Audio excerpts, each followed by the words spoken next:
দূরবীনও আছে, এইদিকে হারাদান দূরবীন দিয়ে দেখতেছে বাঘ আর কি, যেহেতু এখান থেকে চিলাপাতার ভিউটা সম্পূর্ণটাই দেখা যায়, ওই জন্য স্বাধীন বাঘ খুঁজতেছে। আমিও একটু পরে বাঘ খুঁজবো, তো তোমাদেরকেও দেখাবার চেষ্টা করবো। তো গাইজ আজকে আমরা যাইতেছি ঘুরতে, যেহেতু আজকে ফাঁকা আছি তো ভাবলাম আজকে একটু ঘুরে আসি। তো কোথায় যাইতেছি আমি বলবো না, তোমরা সবাই ব্লগটা দেখতে থাকো আর সাথে থাকো। তো গাইজ আজকে আমরা বাইক নিয়ে যাইতেছি না, যেহেতু মানার নতুন গাড়ি নিয়েছে, তো ভাবলাম আজকে টোটো করে যাই, ওই জন্য আজকে টোটো করে যাইতেছি। তো গাইজ ব্লগটা দেখতে থাকো আর সাথে থাকো। এইদিকে সবাই মিটিং করতেছে কোথায় যাবে না যাবে। তো এখন আমরা যাইতেছি। তো গাইজ এখন ট্রেন চলে আসলো একটা, যেহেতু এটা মেন লাইন, ওই জন্য এখানে দাঁড়াইলাম। তো গাইজ এখন আমরা আসলাম আলিপুরের রোডে। তো এখন চলে যাবো, এদিকে দিলাম রাজুকে ক্যারমা করতে, যেহেতু রাজু সামনে বসছে। এই দেখো রাজু ভিডিও করতেছে, রাজু একটু ভালো পায় ভিডিও করতে, এই জন্য রাজুকে দিয়ে দিলাম। তো এইদিকে আমি আর একটা ভাইতে গল্প করতেছি আর ওরা গাড়ি চালাইতেছে। তো গাইজ আমরা চলে আসলাম লোকেশনে, এখন আমরা ভিতরে যাব, গাড়িটা এইদিকে পার্কিং করলাম, এখন আমরা চলে যাব। এটা হচ্ছে আলিপুর গ্লাস টাওয়ার আর কি, এখানে আসলাম আজকে ঘুরতে। তো এখানে কি কি আছে নাই সবগুলো এই ভিডিওর মাধ্যমে তোমাদের সাথে শেয়ার করব। তো গাইজ ব্লগটা দেখতে থাকো। এখন আমরা টিকিট কাটবো, যেহেতু এটা বড় একটা রিসোর্ট, এখানে টিকিট কাটতে লাগবে, যে তোমাদেরকে দেখাবো টিকিটের প্রাইসটা আর কি। এখন আমরা যাব যেখানে টিকিট কাটে আর কি। তো গাইজ এখানে আমরা আসলাম টিকিট কাউন্টারে, এখানে আমরা টিকিট কাটবো এখন। এদিকে মানানকে লাইনে লাগাই দিলাম, এদিকে স্বাধীন টাকা তুলতেছে, যেহেতু অনেক ছেলেবেলে ওই জন্য এইদিকে টাকা তুলতেছে। এখন আমরা চলে যাব। তো গাইজ তোমাদেরকেও দেখাবো এখানকার প্রাইসটা আর কি। এই দেখো এখানে দেওয়া আছে, তোমরা যেখানে যেখানে যাবে ওখানকার প্রাইস কাটবে, চলে যাবে। যেহেতু আমরা বেশি প্যাকেজ নিলাম না, 2-3টা প্যাকেজ নিলাম। তো এখন আমরা ভিতরে ঢুকবো, তো তোমাদেরকে দেখাবো ভিতরে কি কি আছে নাই সবগুলোই তোমাদের ব্লগের মাধ্যমে তোমাদেরকেও দেখাবার চেষ্টা করব। তো ব্লগটা দেখতে থাকো। তো রাজু সামনে চলে গেল, আমি পিছনে পিছনে। তো ঢুকতেই একটা দেখলাম একটা বাস এখানে, যেহেতু এই বাসটাতে উঠতে দেয় না, এই বাসটা মানে সৌন্দর্য হিসেবে এখানে রাখছে। তো তোমাদেরকে দেখাবো বাসটা, এই দেখো বাসটা, আরও অনেক জিনিস আছে তো তোমাদেরকেও দেখাবো। এদিকে একটা গাড়িও আছে, এই দেখো। এই গাড়িটাতে উঠবো না, যেহেতু আমরা 2টা প্যাকেজ নিয়েছি।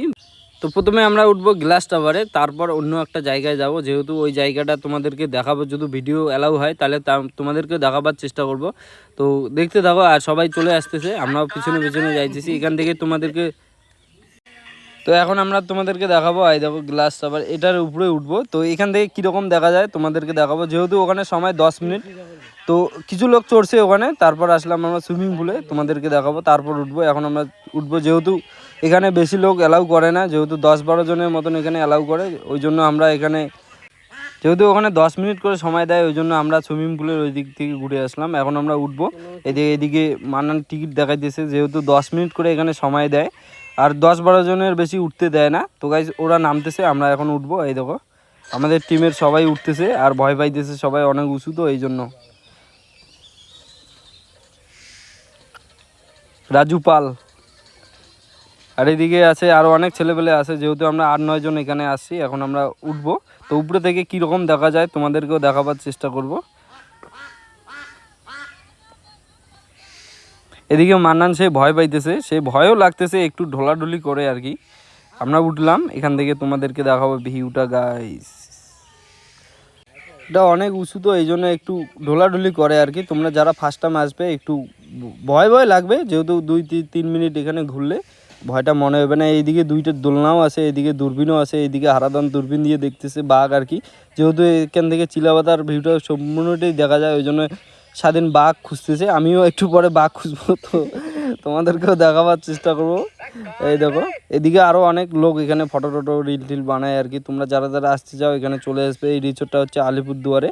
তো আলিপুর থেকে মোটামুটি 10 কিলোমিটারের মতন হবে আর কি, তোমরা আসতে পারো, বেশি টাকা লাগে না আর কি। যেহেতু ফুল প্যাকেজের দাম হচ্ছে 1300 টাকা, যেহেতু আমরা 2-3টা প্যাকেজ নিচ্ছি ওই জন্য আমাদের কম রেট নিচ্ছে। এখান থেকে আমি দেখতেছি বাঘ, যেহেতু স্বাধীন একটা বাঘ দেখলো, এখন আমিও দেখবো বাঘ দেখি দেখা যায় কি না যায় আর কি, দেখতেছি। তোমরা আসলে এখান থেকে দেখতে পাবে অনেক জিনিস দেখা যায় আর কি, সেই লাগে আর কি জায়গাটা, ওই জন্য আসলাম। এখানে অনেক লোক আসছে আর কি, যেহেতু এদিকে মান্নান সেই ভয় পাইতেছে, ওরা চলে গেছে, আর মান্নান এইদিকে ভয় টেলা কোনো বাক্যও যাইতেছে না। তো ওখান থেকে আমরা চলে আসলাম রেস্টুরেন্টে, যেহেতু এখানে অনেক ধরনের জিনিস আছে, খাওয়া দাওয়ার বিষয়ে সম্পূর্ণ আছে। তো এখানে আমরা কিছু খাওয়া দাওয়া করবো, যেহেতু খিদা লাগছে। খাওয়া দাওয়া করলাম, এখন মান্নান এখানে মাসাজ করতেছে, এই দেখো এটা হচ্ছে মাসাজ, যেহেতু এটার প্রাইস হচ্ছে 100 টাকা। এটা হচ্ছে ভিতরে যেখানে খাওয়া দাওয়া করে আর কি, তোমরাও এখানে যাইতে পারো, মানে 100 টাকার মধ্যে ভালো মাসাজ 5 মিনিট করে দেয় আর কি। এদিকে রাজু ড্রাইভ করতেছে, থার চালাইতেছে গাইজ, এই দেখো। যেহেতু ও জন্ডিয়ারের ড্রাইভার, তো আজকে থারও চালাইতেছে। তো গাইজ আমি ব্লগটা এখানে শেষ করলাম। কীরকম হলো একটু কমেন্ট করে জানাবে। এইরকম ভিডিও আমি প্রতিদিন দেওয়ার চেষ্টা করি। তো গাইজ পেজটা